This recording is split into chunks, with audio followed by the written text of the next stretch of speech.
Let's dive in and tackle one of the absolute trickiest sounds in American English, the TH.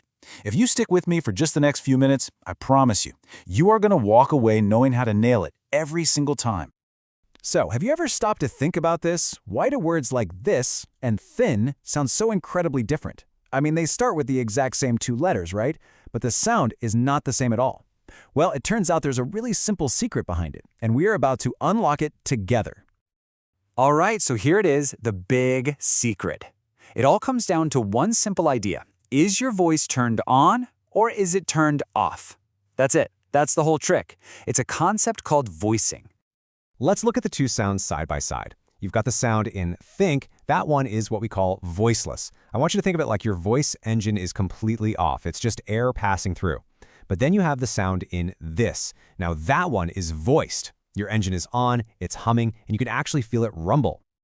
So what exactly is voicing? It's literally just the vibration of your vocal cords, and you can feel it. Go ahead and try this with me right now.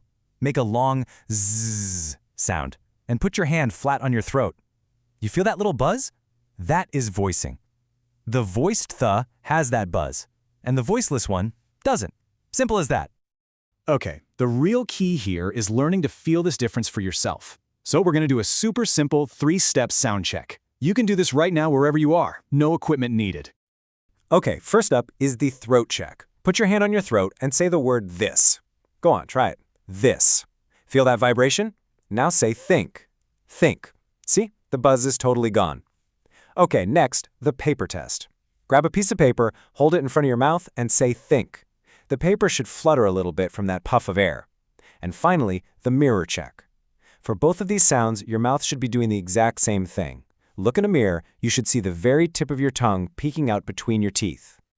Now, one of the absolute best ways to train your ear and your tongue is by using what we call minimal pairs. These are basically word twins that are identical in every way except for that one single sound we're working on. It's a game changer for practice. So check out these pairs. You've got thin versus then, where the sound is right at the beginning. Then in the middle of a word, you have author versus other, and at the end, bath versus breathe. Just saying these back-to-back is like taking your mouth to the gym. It's a fantastic workout. All right, let's try a quick round together. I'll say the voiceless word first. I want you to say it with me. Ready? Remember, engine off, just air. Thin. Okay, now let's flip the switch. Turn on your voice engine, feel that buzz in your throat, then, can you hear that difference? Thin, then. It's all about that vibration. Awesome. Let's try another pair, but this time the sound is at the end of the word. Here's the voiceless one, like when you take a bath. You ready? Bath. And now for the voiced version, the action word. You got to turn on that vibration at the very end. Breathe. This is a super cool example because changing that one little sound also changes the word from a noun to a verb. How cool is that? Bath, breathe. Okay, now let's get into some troubleshooting. We're going to talk about the most common mistakes people make with these sounds, and more importantly, how you can fix them in your own personal error clinic. So let's start with a classic one. Does your word think sometimes come out sounding a little more like sink? Don't worry if it does, this is incredibly common. If that's you, the diagnosis is super simple. You're accidentally making an S sound, and the fix is all about your tongue placement. For an S sound, your tongue hides behind your teeth. But for a th sound, the tip of your tongue has to come out between your teeth. Try saying it really slowly. Think. All right, here's the other big one. For the voice sound, does this ever come out sounding more like dis?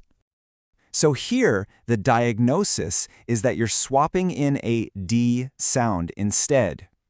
And guess what? The fix is the exact same physical movement. Get that tongue tip out from behind your teeth and place it between them. Then all you have to do is turn your voice on. Feel that buzz? Try practicing this sentence. This is easy. Awesome work.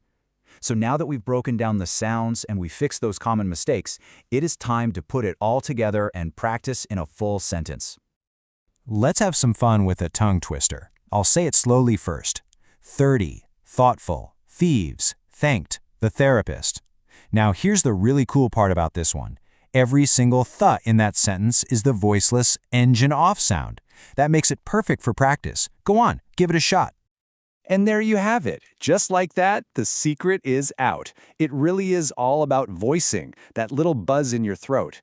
Just remember to do your sound checks. Check your throat, check your airflow, and check your tongue in the mirror. You officially have all the tools you need, so the only question left is, which the words are you going to go out and practice first?